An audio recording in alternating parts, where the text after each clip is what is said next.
Assalomu alaykum azizlar, bizni kuzatuvchilarimiz. Doim sizlarga yaxshi kayfiyat bilan aloqaga chiqib yoki videolar orqali Instagramga chiqardik, lekin bugun shoshilinch bir sabab bilan chiqishga majbur bo'ldik.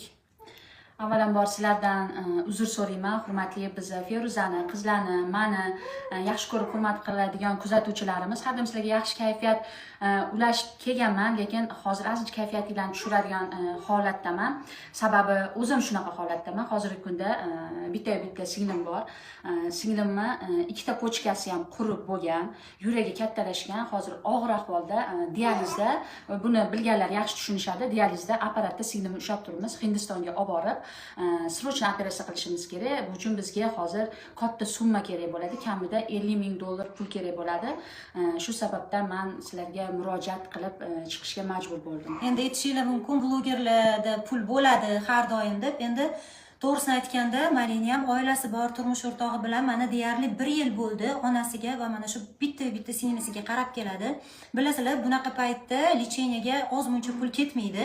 Hamma narsani eplab, yana shaharda ijod qilib oson emas, o'zi emas. Biz ham qo'limizdan kelgancha yordam berishga harakat qilyapmiz, lekin summa sal kattaroq. Shu sababli sizlarga murojaat qildik. Alloh yo'lida, agar oxiratingizga zaxira bo'lishini xohlasanglar va doim biz mana yaxshi kayfiyatda sizlarga video qilib chiqamiz, lekin hozir hammamiz kayfiyatimiz tushib qolgan.